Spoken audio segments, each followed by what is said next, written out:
पूरे छत्तीसगढ़ सहित रायगढ़ जिले की खराब सड़कों सहित अन्य मुद्दों को लेकर भाजपा की 3 दिवसीय शंखनाद परिवर्तन यात्रा का रायगढ़ के कलेक्टर के घेराव किया।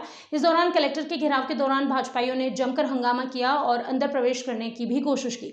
इसके बाद पुलिस ने उन्हें रोकने की कोशिश की। इस दौरान भाजपा कार्यकर्ता और पुलिस के बीच काफी धक्का मुक्की हुई। प्रदेश की खराब सड़क, पीएम आवास आवंटन, भ्रष्टाचार सहित अन्य मुद्दों को लेकर जिला भाजपा ने शनिवार को घरघोड़ा से ये पदयात्रा शुरू की थी।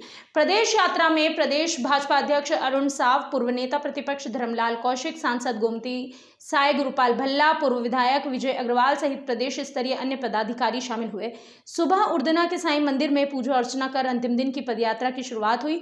शहर के मुख्य मार्गों से होते हुए पदयात्रा कलेक्ट्रेट पहुंची। इधर भाजपा की पदयात्रा और कलेक्ट्रेट घेराव को लेकर पुलिस ने चाक चौबंद व्यवस्था की और कलेक्ट्रेट को पुलिस छावनी में तब्दील कर दिया। घेराव के दौरान कलेक्ट्रेट में घुसने को लेकर भाजपा कार्यकर्ताओं और पुलिस के बीच धक्का मुक्की हुई। घेराव के दौरान मुख्यमंत्री के नाम ज्ञापन सौंपा गया। इस दौरान भाजपा प्रदेश अध्यक्ष अरुण साव ने कहा कि पिछले 4 सालों में कांग्रेस सरकार ने राज्य की दुर्दशा की है, जिससे हर वर्ग परेशान है। सड़कों की हालत खराब है, स्वास्थ्य सुविधाओं का अभाव है। यही वजह है कि परिवर्तन का शंखनाद किया है। करो सवाल।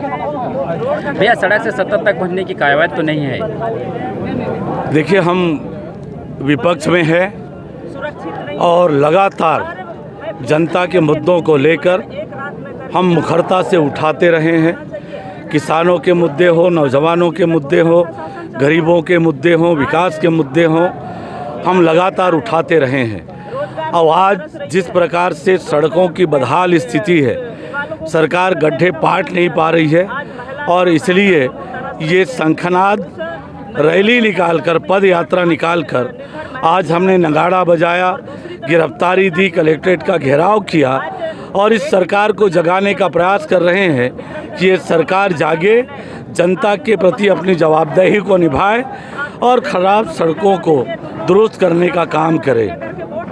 भैया, एक आरोप लग रहा है, जिस सड़क पे आप पदयात्रा कर रहे हैं एनएच खुद केंद्र की। मैं आपसे कहना चाहता हूं कि पूरे प्रदेश में जो सड़कें हैं राज्य सरकार की, स्टेट हाईवे हो, लोकल सड़कें हों, उन सारे सड़कों की बदहाल स्थिति है और सरकार उन पर कुछ नहीं कर पा रही है।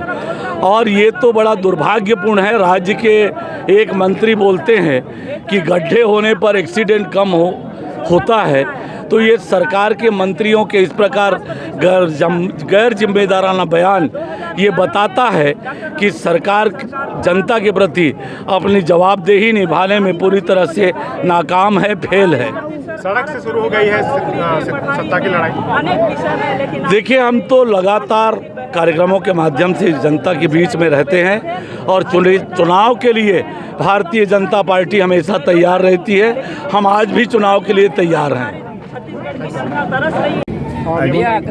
हाथ नीचे थोड़ा शुरू किया है, आज कलेक्ट्रेट का घेराव करने पहुंचे हैं। किस तरह से पूरा पदयात्रा रहा है, क्या कुछ आपकी जो 8 अक्टूबर को बैगिन के दरबार से हम सब ने उनके आशीर्वाद से यात्रा प्रारंभ की और माँ बंजारी धाम में पहले दिन पहुँचे।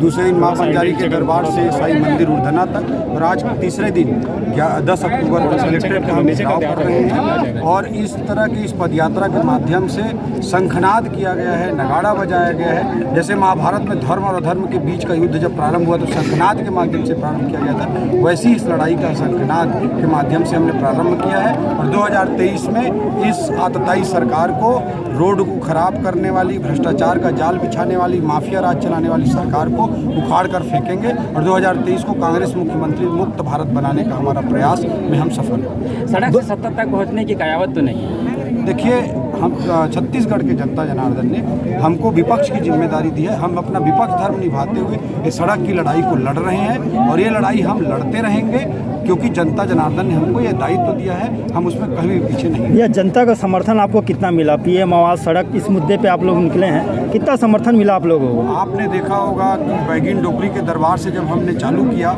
वहीं से संख्या लगातार लगभग 50 किलोमीटर की इस यात्रा में हर जगह संख्या किस तरह से उमड़ती रही। गांव-गांव से लोग जुड़ते रहे, गांव-गांव में लोगों ने हमें अभिवादन किया और बहुत सारे लोगों ने भारतीय जनता पार्टी भी ज्वाइन किया। एक बात और, कोई बाइक पे खड़ा था, कोई बस पे खड़ा था, वह भी लगातार अपने चेहरे के एक्सप्रेशन से या फोटो लेते हुए, वीडियो लेते हुए एक अच्छी शुभेच्छा को हमारे प्रति जता रहा था। इससे हमको बहुत मोटिवेशन मिली। भैया आपके लिए चुनौती क्या रही, सड़क रही या भीड़ रही? नहीं, देखिए, जनता का तो अपार समर्थन मिलता रहा, हर गांव से लोग जुड़ते रहे और हर एक का आशीर्वाद समर्थन मिलता रहा। लेकिन निश्चित रूप से इस सड़क पे चलना अचानक, क्योंकि भीड़ में चलते रहते हैं तो नीचे का गड्ढा नहीं दिखता और एकाएक गड्ढा में पैर पड़ जाता है तो उससे कई बार नस खींचने का या लचकने का रिस्क रहता है। वो तो चलता रहता है, विपक्ष धर्म निभा रहे।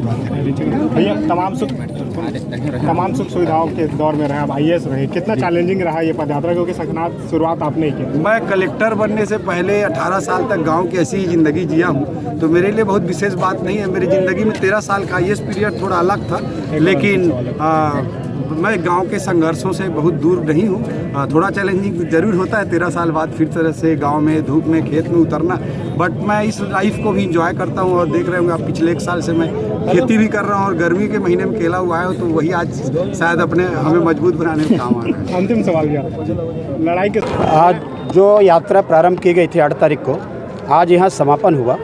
इस समापन अवसर पर कलेक्ट्रेट का घेराव किया गया और पुलिस प्रशासन के द्वारा गिरफ्तारी की घोषणा की गई और यहीं पर उसकी रिहाई की भी घोषणा की गई है।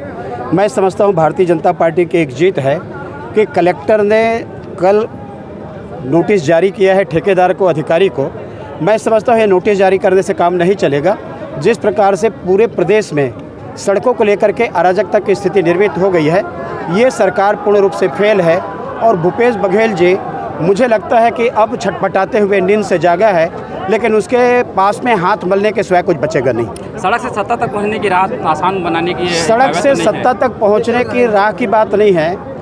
क्राइम रिकॉर्ड बना रहे हैं छत्तीसगढ़ में। जिस प्रकार से लगातार पुलिस की कार्रवाई तो हो नहीं रही है, लेकिन अपराध लगातार बढ़ते जा रहे हैं। ये शांति का टापू हमारा छोटा सा छत्तीसगढ़ भूपेश बघेल के राज में अपराधगढ़ के रूप में बदल गया।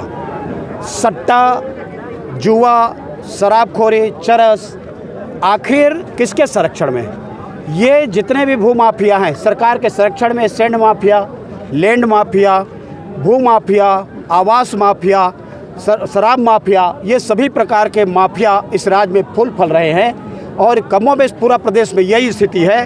कार्रवाई की बात करते हैं, आखिर कार्रवाई क्यों नहीं होती? उसके मूल में सरकारी संरक्षण है।